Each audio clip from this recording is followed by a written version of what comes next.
चलिए, बहुत सारे बच्चों का कमेंट ऐसा आया था कि क्वेश्चन नंबर ये क्या बोलते हैं, क्वेश्चन नंबर 2 समझ में नहीं आया है। 1.1 का पर्सनल 1.1 का क्लास 10 का क्वेश्चन नंबर 2 का है जी, समझ में नहीं आया। तो फिर से हम उसको एक बार और बना करके बता देते हैं, है ना, कि क्वेश्चन नंबर 2 किस तरह बनेगा।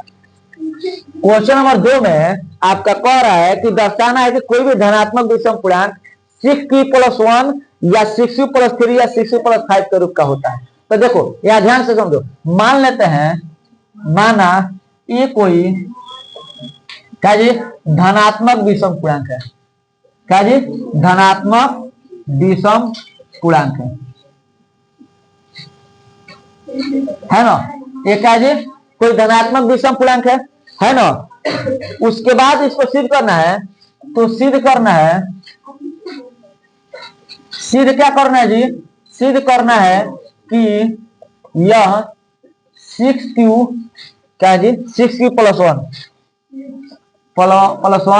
6q+3 या 6q+5 के रूप का होगा, का होगा, है ना, यही ना सिद्ध करना है। अच्छा एक बात बताइए, हमने आपको भाग जांच करने का फॉर्मूला और जो भाग एल्गोरिथम है वो एक ही है, उसमें आप क्या सीखे हैं, उसमें आप यही सीखे हैं कि भाज्य बराबर भाजक गुणे भागफल प्लस शेष, जिसको हम लोग लिखते थे कि ए बराबर BQ+R, यही ना सीखे थे, यही ना सीखे थे। तो अगर हम लिखते हैं यहाँ पर कि भाग एल्गोरिथम से, भाग एल्गोरिथम से, भाग एल्गोरिथम से अगर हम बात करते हैं तो यहाँ पर क्या होगा, या यह किस रूप का होगा, यानी ए बराबर 6q+R होगा। यानी कि यहाँ देख रहे हैं कि 6q का सब 6q है, लेकिन यही ना R का वैल्यू बदल रहा है, यानी 6q होगा, 6q+R होगा, जहां पर क्या हो जाएगा, जहां क्या होगा 0 से बड़ा या बराबर होगा R का वैल्यू, क्या होगा 0 से बड़ा या बराबर होगा, लेकिन 6 से क्या होगा छोटा होगा। इतना बात आपको समझ में आ रहा है। आर आर आपका शेषफल है, आर क्या है शेषफल है। अच्छा एक बात सुन, एक मिनट सुनिए, बात को ध्यान समझिएगा। 6 से हमको क्या करना है, किसी संख्या में भाग करना है ना, वो संख्या कौन है, ए है, वो संख्या ए है, तो हमारा भागफल क्यू कोई संख्या आएगा और आर कोई शेषफल आएगा, आएगा ना।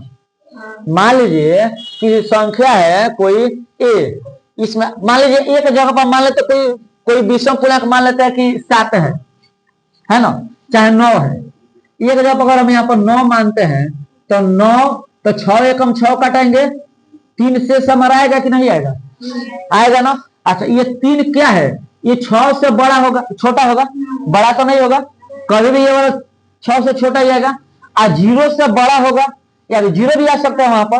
यहाँ तो हम 9 लिखे हैं तो 3 है ना, यहाँ मान लीजिए कि अगर यहाँ पर 6 होगा और फिर 6 में भाग करना होगा, एक बार में तो 6 कट जाएगा, तो यहाँ कितना 0 भी आ सकता है, लेकिन यहाँ पे ये सम है, सम है, तो जब विषम की बात हो रही है तो यहाँ 7 होगा, विषम संख्या 7 है ना, विषम संख्या 7 है, तो 6 से 7 में भाग करने 6 को यहाँ पर कितना है, 1 शेष है, यानी कि हमारा आर का वैल्यू कभी भी आएगा तो इससे क्या आएगा, छोटा ही आएगा, लेकिन लास्ट 0 आ सकता है या 0 से बड़ा आ सकता है ना।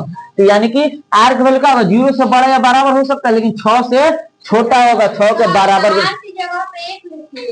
आर जगह पर 1 हम नहीं लिख सकते यहाँ पर अभी, अच्छा अभी हम लिख देंगे तो फिर सिद्ध क्या करेंगे, हमको यहाँ सिद्ध करके लाना है ना कि 6q+1 के रूप का होता है ना। तो अब देखिए इसमें क्या करेंगे, हाँ तो अब समझ में आएगा आपको। अब आर का वैल्यू, यानी कि आर का संभावित मान क्या क्या होगा, आर का संभावित मान,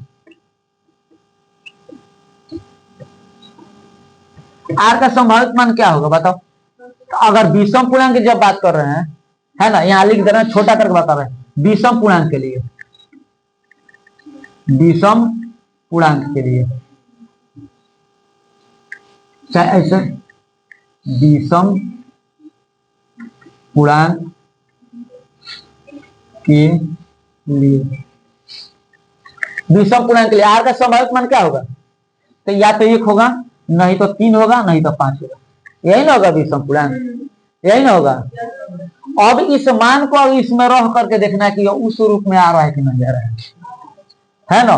तो इसको अगर मानते हैं समीकरण 1 तो यहाँ लिख देते हैं कि r का मान समीकरण 1 में रखने से, समीकरण 1 में रखने पर, अब इस r के मानवा को इसमें हम रखेंगे, है ना। तो देखिए तो ये बराबर क्या होगा 6 + 1 हो जाएगा, है ना। पहले लिख देते हैं r बराबर 1 रखने पर, तो 1 रखेंगे तो ये का वैल्यू कितना होगा 6 + 1 का, पहले क्या आ गया। अगर r बराबर हम 3 रखते हैं, 3 रखते हैं तो ये का वैल्यू कितना हो जाएगा 6 + 3 हो जाएगा, होगा ना। फिर r का वैल्यू अगर हम r का मान r बराबर अगर 5 रखते हैं, 5 रखे तो क्या होगा ये का वैल्यू, तो ये बराबर 6 + 5 आ जाएगा, आएगा ना। तो एक बात बताओ हमसे, एक बात बताओ हमसे कि जब r के वैल्यू हम 1 3 5 रखते हैं तो ये क्या हो रहा है 6 + 1 6 + 3 या 6 + 5 के रूप का हो जा रहा है ना।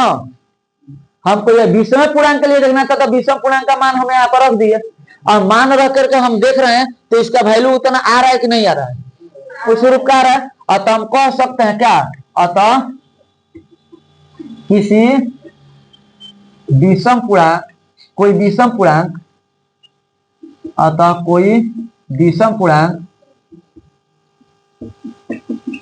क्या 6 + 1 6 + 3 या 6 + 5 के रूप का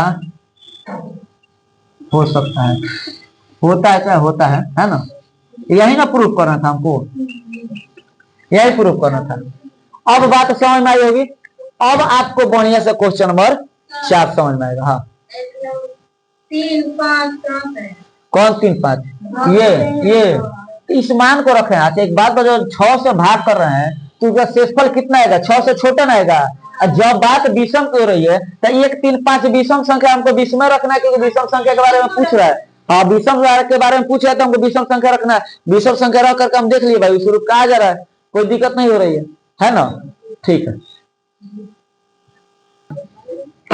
चलिए अब बात करते हैं क्वेश्चन नंबर 3 का। तो 3 नंबर का महत्तम आप निकाल लीजिएगा, आसानी से बन जाएगा 3 नंबर में। 4 नंबर की हम बात करते हैं। क्वेश्चन नंबर 4 कह रहा है कि आपको सिद्ध करना है यूक्लिड विभाजन परमीका से कि कोई भी धनात्मक पूर्णांक का जो वर्ग होता है वो m किसी संख्या m के लिए 3m + 1 या 3m के रूप का होता है। यानी क्या चीज सिद्ध करना जी, सिद्ध करना है किसी विषम पूर्णांक का वर्ग 3m या 3m + 1 के रूप का होता है ना। यही ना आपको सिद्ध करना है। अब हम क्या करेंगे, यहाँ पर क्या करेंगे, हम मान लेंगे क्या, माना ये कोई क्या जी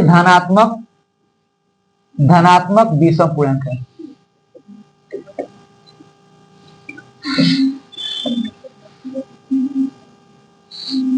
क्या जी धनात्मक विषम पूर्णांक है, एक क्या है जी धनात्मक विषम पूर्णांक है। तो जब धनात्मक विषम पूर्णांक है तो क्या होगा 3 का गुणज होगा, 3 का गुणज होगा कि नहीं होगा।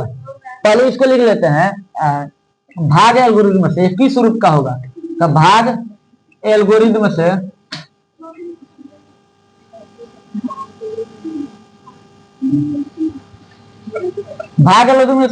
क्या होगा, तो ये बराबर BQ + R होगा ना, BQ + R होगा। अब BQ + R का मतलब यहाँ पे ये होगा कि 0 से बड़ा या बराबर होगा R का वैल्यू और B से छोटा होगा। इतना बात बताओ, ये बात समझ में आ रही थी, तो हम लोग पढ़े हुए हैं 6 में B है, ये B है ना। BQ + R रूप का होता है, पाया ना भाग एल्गोरिथम है ना। और इसमें R का वैल्यू क्या होता है 0 से बड़ा या बराबर होता है और B से क्या होता है छोटा होता है, यही ना हम लोग पढ़े हैं। अब सुनिए B का वैल्यू, अब देखिए क्योंकि हमको क्या करना है जी, क्या करना है हमको कि इसको लाना है कि यह क्या किस रूप का 3m या 3m + 1 के रूप का, यानी b का वैल्यू हम यहाँ पर क्या रख लेंगे 3 रख लेंगे। क्यों ऐसे भी क्या होता है, जो ज्यादातर विषम संख्या जो होती है 3 का गुणज होती है, ज्यादातर विषम संख्या 3 की गुणज होती है माना होती है ना, इस तरह से हम देख सकते हैं ना। तो हम क्या करें, इसको b का वैल्यू अगर हम क्या करते हैं 3 रखते हैं, है ना, तो b बराबर 3 रखने पर अगर 3 रखेंगे तो क्या होगा, a बराबर 3q + r होगा, यही ना होगा। b के जगह पर 3 होगा तो 3q + r होगा, यानी तब r का वैल्यू 0 से बड़ा या बराबर और b से छोटा होगा ना। r का वैल्यू क्या होगा 0 से बड़ा या बराबर होगा, 3 से छोटा होगा ना। 3 से सब b लिख देंगे पर 3 से क्या होगा छोटा होगा r का वैल्यू, और जब ये 3 से छोटा होगा यानी r का संभावित मान क्या होगा r, इसलिए r बराबर कितना हो जाएगा, तो r बराबर होगा या तो 0 या 1 या 2, यही ना होगा। 0 होगा, 0 के बराबर हो सकता है, या 1 होगा या 2 होगा। 3 तो होगा नहीं, 3 से क्या होगा छोटा होगा, 3 से छोटा है। हाँ, तो विषम संख्या की जब बात कर रहे हैं तो यहाँ पर जब मान लेते हैं कि b के वैल्यू को अगर 3 रखते हैं, कोई विषम संख्या है, अगर b का वैल्यू 3 है तो इसका शेषफल 3 के से छोटा ना होगा, 3 से क्या होगा छोटा होगा, तो 0 1 2 होगा ना। अब यह सुनिए, अतः r का वैल्यू अगर 0 होता है यानी a बराबर यानी किस रूप का होगा, अगर r का वैल्यू 0 रखते हैं तो 3q होगा, अगर r का वैल्यू 1 रखते हैं तो 3q + 1 होगा ना। 2 तो रखेंगे नहीं क्योंकि विषम संख्या नहीं है, सम संख्या है। बात यहाँ किसकी हो रही है, विषम संख्या की हो रही है, विषम संख्या हो रही है, तो इसलिए यहाँ पर क्या करेंगे हम 2 को नहीं रखेंगे, यानी कि अतः क्या होगा कि यह इस रूप का होगा ना, यानी कि ये जो विषम संख्या है किस रूप का होगा, अतः विषम संख्या 3q या 3q + 1 के रूप का होगा, है ना, ये इस रूप का होगा। अब ज्ञात करना है कि इसका जो वर्ग है वह 3m या 3m + 1 के रूप का होगा कि नहीं, है ना। इस बात को हमको क्या करना है यहाँ पर सिद्ध करना है ना। तो अब इसको वर्ग करेंगे, है ना, वर्ग करने पर तो वर्ग करना 3q का वर्ग करेंगे। वर्ग करने का मतलब क्या होता है स्क्वायर, वर्ग करने का मतलब क्या होता है स्क्वायर। स्क्वायर का अंदर ध्यान से समझिएगा, तो 3q का स्क्वायर करेंगे तो 3 3 का 9 हो जाएगा और q स्क्वायर, यही ना होगा। 9 को तोड़ सकते हैं हम 3 × 3 के रूप में कर सकते हैं ना, तो 3 × 3 q स्क्वायर लिख सकते हैं ना। अब इस 3q स्क्वायर को अगर हम m मान लेते हैं तो 3m नहीं हो जाएगा, यहाँ लिख देंगे m बराबर 3q स्क्वायर माना, क्योंकि इस चीज को मान लेना। इतना बात आपको समझ में आया कि नहीं, इसको 3 × 3 3 3 का 9 हो जाएगा, q स्क्वायर हो गया, अब 3q स्क्वायर को हमने m मान लिया तो 3m का हुआ, मतलब क्या कि इस संख्या का जो वर्ग है वो 3m का आ गया। अब ये क्या लाना है हमको 3m + 1, तो अब सुनिए उसके लिए क्या करेंगे, तो इसको लेंगे, है ना। तो 3q + 1 का अगर वर्ग करते हैं तो क्या होगा, तो a + b के होल स्क्वायर का फॉर्मूला पर है ना, तो a + b का फॉर्मूला लगाएंगे ना बाबू, है ना। तो क्या करेंगे यहाँ पर, तो 3q के होल स्क्वायर + 2, a के जगह पर 3q है, b के जगह पर 1 है, प्लस b स्क्वायर यानी 1 का स्क्वायर होगा ना। अब इसको क्या करेंगे, इसको तोड़ेंगे तो क्या होगा, 3q का स्क्वायर है, 3 3 का 9q स्क्वायर हो जाएगा, ये हो जाएगा 3 दूना 6q अब +1। इतना बात होगा कि नहीं होगा, लेकिन यहाँ तो हमको देख रहे हैं कि भाई ये इस रूप का है, 3m + 1 के रूप का नहीं हो रहा है, ये तो द्विघात समीकरण हो गया। अब यहाँ पर क्या करेंगे कि इसमें से हम क्या करेंगे कॉमन कर लेंगे। यहाँ देखो ये भी 3 से कट रहा है, ये भी 3 से कट रहा है, और जब कॉमन चीज से डिवाइड होता है तो उसको हम क्या करते हैं निकाल लेते हैं, कॉमन कर लेते हैं, है ना। एक ही चीज से डिवाइड होता है तो 3 इसमें से निकालेंगे तो यहाँ पर 3q स्क्वायर + 2q बचेगा, दुइयों में से कॉमन करेंगे तो आप +1 लिख देंगे। बताइए कोई दिक्कत नहीं ना, कोई दिक्कत किसी को? हाँ, तो मतलब यहाँ पे दोनों का 3 से कट रहा है, अगर दोनों अलग-अलग तब कॉमन नहीं करते, ये दोनों 3 से कट रहे इसलिए ना 3 इसमें से निकाल लिए हैं, इसमें हम चालाक बन गए कि भाई निकाल लेंगे। कौन टू हाई वहाँ पे हाई फार्मूला होता है, यहाँ पर लिख दे रहे हैं ए प्लस, सुनो, ए प्लस बी के होल स्क्वायर बराबर क्या होता है, A square plus 2ab plus B square. तो यहाँ ये दो फार्मूला वाला है, ये लिखिए वहाँ पे। हैं? दो जगह पे ए क्यों लिखेंगे, या ए की जगह पर 3q है तो 3q ए की जगह पर, बी की जगह पर एक है तो एक लिखाएगा, और दो फार्मूला वाला है वहाँ पे दो ए लिखिए, दो यहाँ पर ए क्यों लिखेंगे, ए पर पकड़ो है तुम। देखो ए का जगह पर 3q, मान लेते हैं कि ए 3q है और बी एक है, तो जहां जहां ए आएगा इसमें वहां वहां 3q लिखाएगा, और जहां जहां बी इसमें है वहां वहां एक लिखाएगा, ठीक है। जहां जहां ए इसमें है वहां वहां 3q लिखाएगा, और जहां जहां बी है वहां वहां क्या लिखाएगा, एक लिखाएगा, है ना। और तब इसको हम लोग हल करेंगे, और हल करने के बाद तब क्या हो जाएगा कि इसको क्या के गुणा किए हैं, उसके बाद क्या यहाँ से कॉमन कर लिया 3, क्योंकि 3 दोनों 3 से दोनों ये कट रहा है तो 3 को निकाल लिया तो ये आ गया।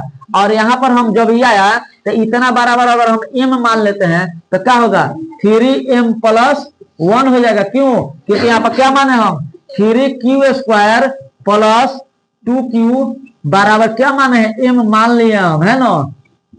क्या किया, मान लिया तो 3m प्लस 1 का रूप का हुआ। अतः हम कह सकते हैं ना, अतः किसी विषम पूर्णांक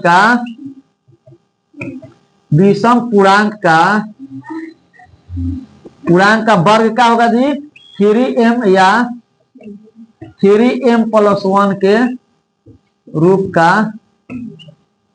होगा, है ना। यही ना हमको प्रूव करना था।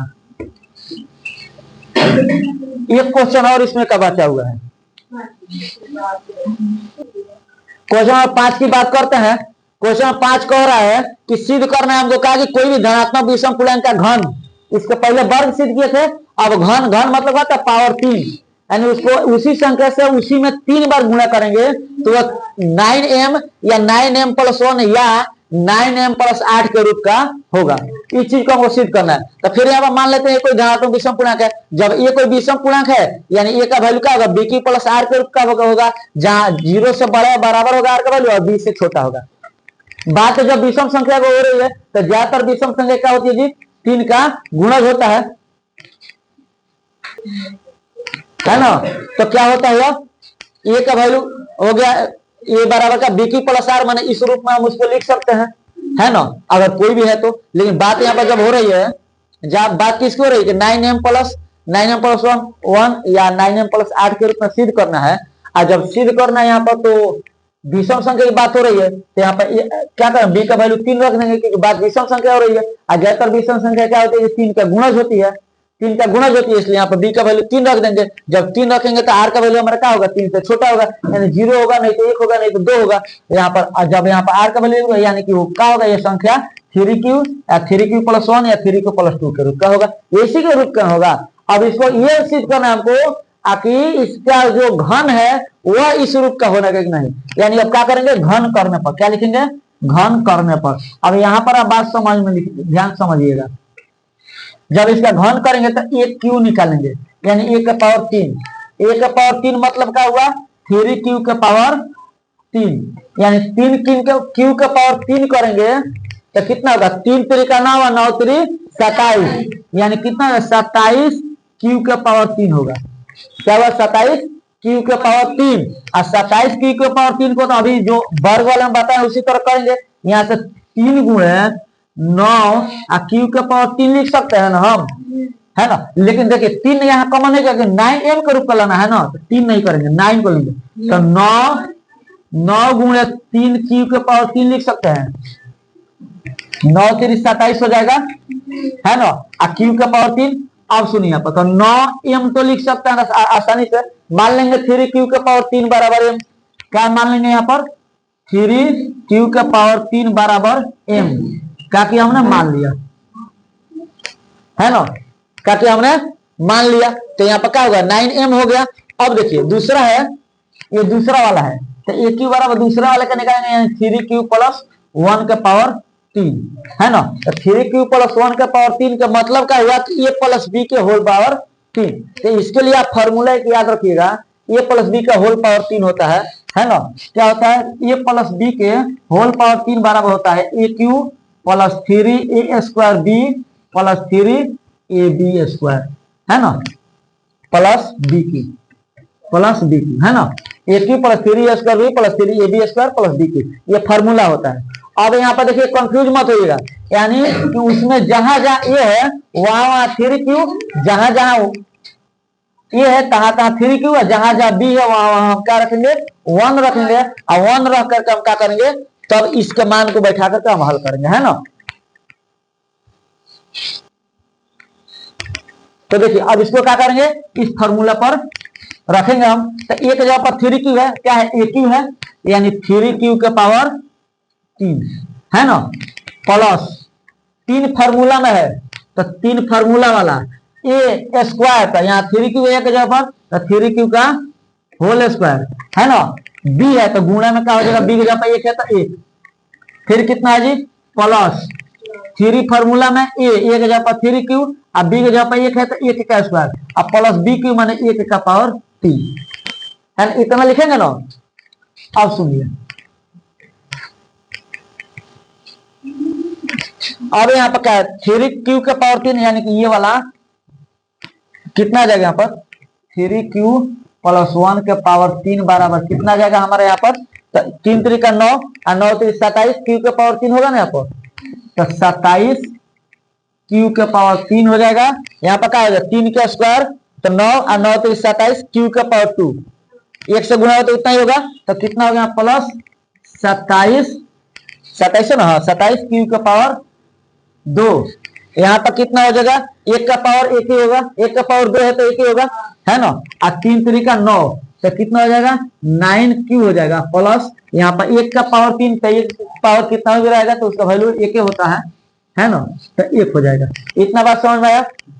अब यहाँ पे एक इसको लाना किस रूप में है, 9m प्लस 1 के रूप में लाना है।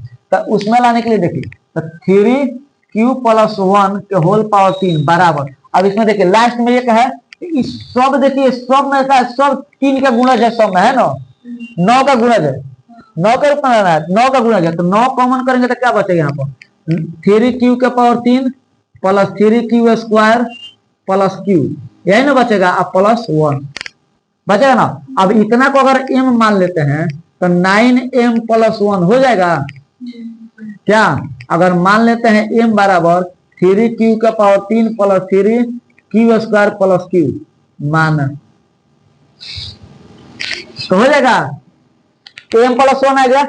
अब एक और बचा है q प्लस 2, 3 क्यू प्लस 2, इसका पावर कितना लाना है, इसको लाना है हमको 3m प्लस 8 के रूप का, तो इसको भी उसी तरह तोड़ेंगे, 3 क्यू प्लस 2 का होल पावर 3, तो फॉर्मूला क्या होता है, ए क्यू मतलब 3 क्यू का पावर 3, 3 क्यू का पावर 3, तो 3 क्यू का power 3 A Q plus 3 a² B plus 3 a b² गुणा के चिन्ह रहेगा b² है ना, अब प्लस बी क्यू यानी 2 का पावर 3, तो कितना हो जाएगा 27 क्यू हो जाएगा, प्लस 27 कितना, 3 3 का 9, 9 3 27, 27 दूना 54, कितना हो जाएगा यहाँ पर 54 क्यू का पावर 2 हो जाएगा, अब प्लस ये 2 दूना 4, 4 से 12, 12 36 क्यू हो जाएगा।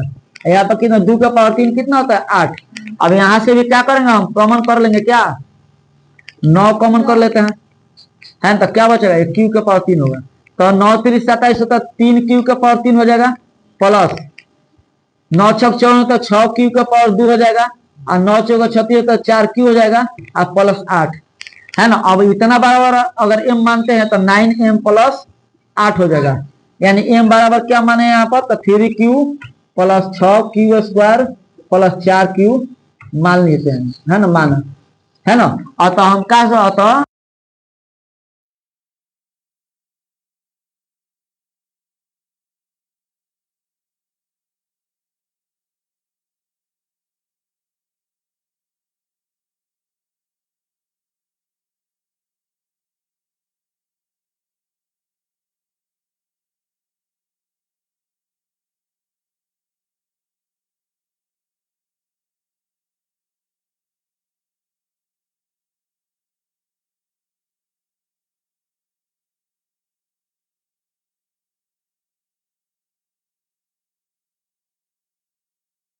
रुको इसको जोड़ देंगे हम, पहले चेक कर लो, तुम उतारो उतना दिन में हम चेक कर लेंगे।